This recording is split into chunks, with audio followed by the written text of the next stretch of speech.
Sobat JIB, bersama aku Yulda Kumalasari. Selamat datang di JIB Talks. Beberapa hari yang lalu kita masyarakat Indonesia merasa bangga ya atas kemenangan yang diraih oleh ganda putri Indonesia yang berhasil membawa medali emas, yaitu Kak Grecia dan Kak Apriliani.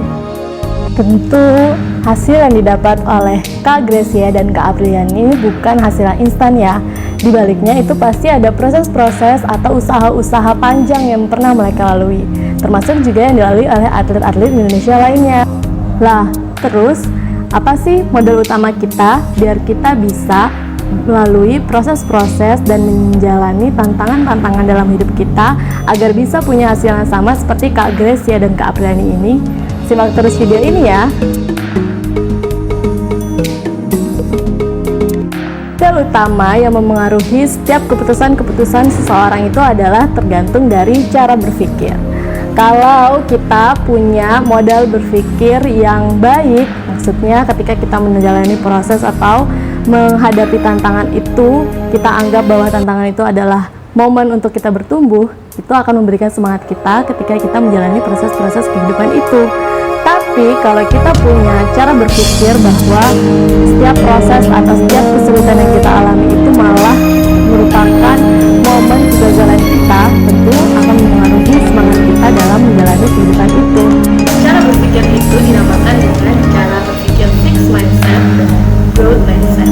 Jadi kalau yang fixed mindset itu ketika seseorang dapat kesulitan, dia langsung merasa kalau itu adalah kegagalan dia, dan itu akhirnya mematikan semangat dia.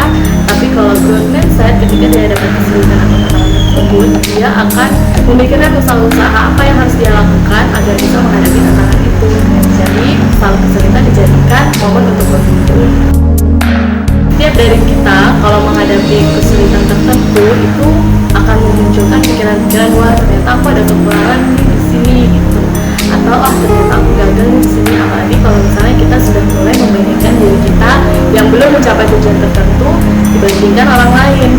Nah, faktanya kekurangan yang kita akhirnya pikirkan itu adalah cara yang tepat untuk kita tahu mana sih yang perlu diperbaiki, sehingga kita akan belajar untuk menjadi yang lebih baik. Terus gimana biar kita bisa belajar growth mindset ini, atau kita punya cara berpikir growth ini? Yang pertama, kalau misalnya kita menghadapi kesulitan tertentu, hafalkan kata belum. Jadi kalau misalnya kita menghadapi ketika kita melakukan sesuatu nih, terus kita kesulitan melakukannya, kita jangan langsung bilang, wah aku nggak bisa nih, wah kayaknya aku memang nggak bagus deh ngelakuin ini. Tapi katakan kalau aku belum bisa nih ngelakuin ini. Nah, kata belum ini menunjukkan bahwa setiap hasil atau tujuan tertentu itu memang butuh waktu dan proses dulu, nggak bisa langsung instan.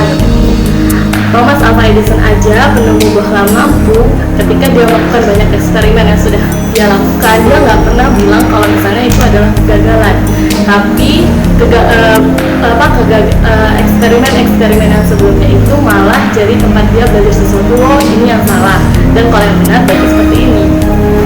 Dan yang kedua, ayo kita mulai rayakan setiap kesalahan-kesalahan yang kita lakukan. Jadi kita itu nggak mandang negatif lagi tuh kalau kita melakukan salah. Tapi ketika kita melakukan kesalahan, ayo kita rayakan dengan mungkin kata-kata, wah selamat ya aku udah belajar sesuatu, wah selamat ya otakku udah bisa berkembang dan bisa mempelajari sesuatu. Jadi jangan lagi mulai membuat mindset kalau misalnya melakukan kesalahan itu adalah momok yang memalukan, tapi itu adalah ajang kita untuk bisa belajar. Sadar nggak sih, kita aja waktu kecil udah melalui proses perkembangan yang panjang. Kita belajar jalan, belajar lari, belajar berbicara. Itu kan proses-proses yang sulit ya. Tapi kita sebagai anak kecil terus mencoba untuk bisa melalui proses perkembangan itu. Nah, waktu dewasa ini kenapa kita harus cepat menyerah? Oleh karenanya, yuk teman-teman, mulai saat ini kita ubah cara berpikir kita ketika menghadapi kesulitan. Itu adalah hal yang positif untuk kita menjadi lebih baik, agar bisa dapat pencapaian seperti Kak Grecia dan Kak Apriliani tadi. Terima kasih teman-teman yang sudah menonton video JIB Talks kali ini. Jangan lupa like dan subscribe biar kalian bisa mendukung kami untuk memproduksi konten-konten seperti ini. Jangan lupa tinggalkan komentar kira-kira video apa lagi ya yang harus kita buat. Terima kasih.